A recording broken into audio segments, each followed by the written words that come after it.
The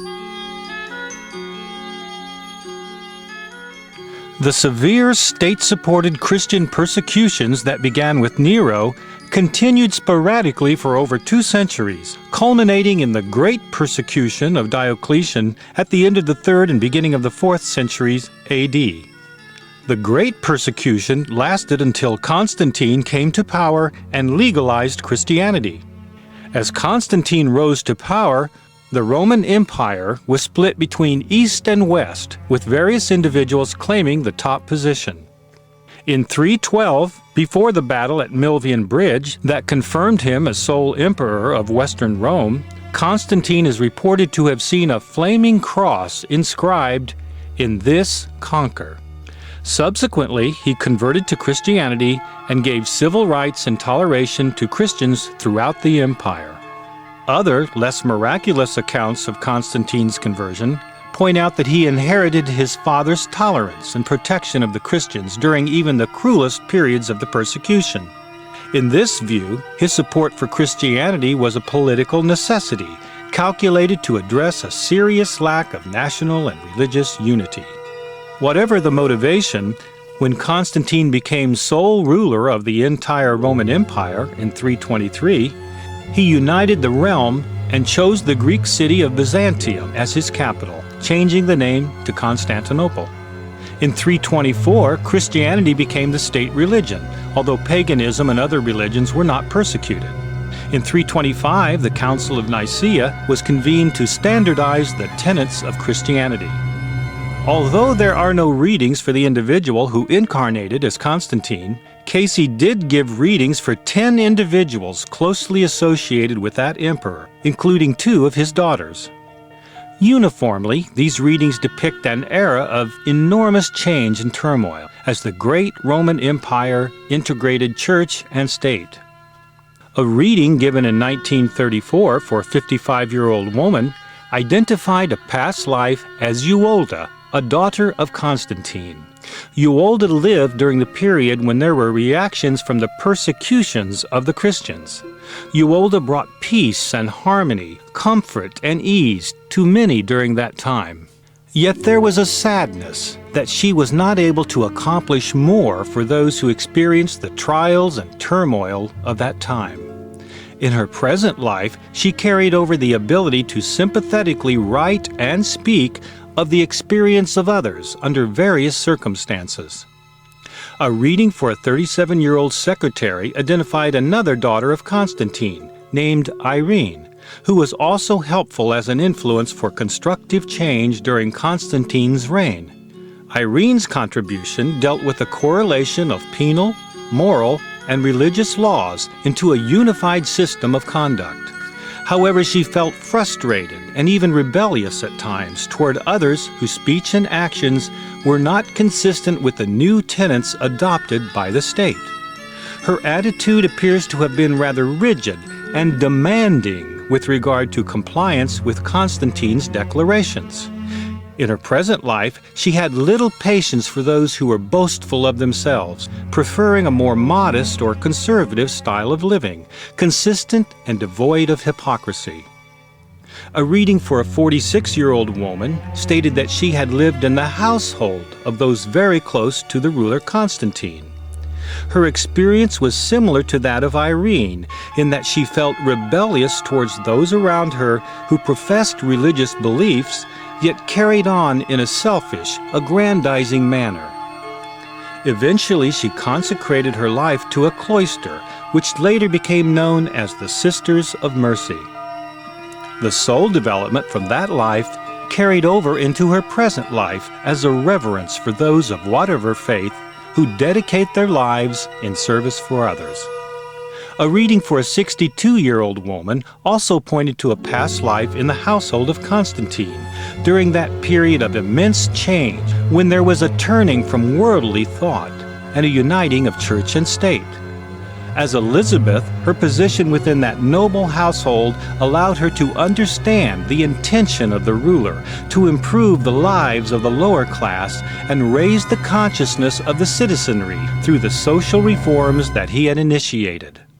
In her present life, this woman had an innate understanding of social dynamics, of the proper relationship between employer and employee, and how it can be translated into commercial or business success, especially with regard to horticulture. A 36-year-old contractor was told that he had a past life as an armor-bearer or aide to Constantine.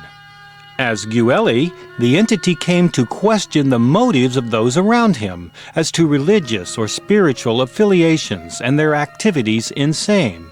Not that he was averse to religious principles, but questioned what prompts individuals to make such choices, especially those in authority with the power to influence a nation. From that experience, he carried over into his present life an urge to be near or dependent upon those in both religious and political authority. In a similar pattern, a 52-year-old woman was told that she had been close to Constantine, serving as physician, barber, clerk, and footman with the name Abbe Delahum. Casey described the thrust of this era in Roman history as the attempt to change, or the beginnings of the declarations by Constantine and those in authority. Clearly, this was a contentious period of social unrest.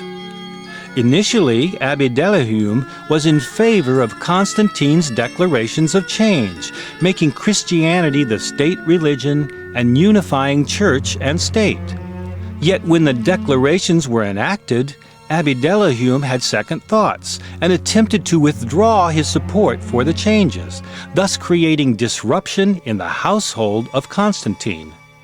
As noted previously, apparently Constantine's declarations were sometimes enforced in a rather demanding, authoritative manner. Abbe Delahum felt that each individual must first be accountable to his own self, his own conscience, and then to whatever authority that the individual has chosen, whether it be church or state or whatever. The theme of freedom of choice is echoed in another reading, this one given for a 76-year-old man who is said to have been Eundar at the time of Constantine. Eundar struggled with the question of whether freedom of choice could be detrimental, unless controlled or directed by those in authority to countermand or demand what is the appropriate activity for that individual. This question played out in the social arena as the leaders of the church and those in political authority sometimes struggled to define the role of each in Constantine's unification of church and state, which became the new Rome. Eundar came to the conclusion that the choice must be within the individual, rather than dictated by an authority, no matter how well-intentioned. A 60-year-old salesman received a reading placing him in Rome during Constantine's rule, where he was assigned the task of hunting out records made by the early disciples of Jesus. In the name Conti, this man accomplished much in terms of gathering the information, yet lost spiritually when his motives were clouded with self-glorification and self-indulgence. In his present life, he again found himself in a position where many could benefit from his accomplishments if he could set aside the desire for self-glorification. A 49-year-old man was told that he had been a Roman soldier by the name of Glaudion during the time when Constantine attempted to change the religious attitude of the people. Glaudion was sympathetic to those who resisted the changes, sincerely believing that Constantine was wrong in uniting church and state. Casey noted that although sincerity may be manifest and a positive soul quality, the ideal may be wrong. Glaudion lost faith in himself and his resistance to change, bringing on physical debilitation and poor health. In his present life, this man found himself to be capable, willing, and high-minded, yet too often easily discouraged because he was not grounded in an ideal to guide his choices and actions. These several past life examples suggest that the changes enacted by Constantine brought turmoil and difficulty, even within his own household. Historians typically regard Constantine as a champion of open-minded religious views. The Casey readings indicate that there was apparently some fairly heavy-handed coercion to adopt the Christian faith and live by its principles. The word demand came up in a couple of these readings, suggesting an authoritative style. The question of freedom of choice was also mentioned in a couple of these readings, again suggesting a forceful, top-down approach to change.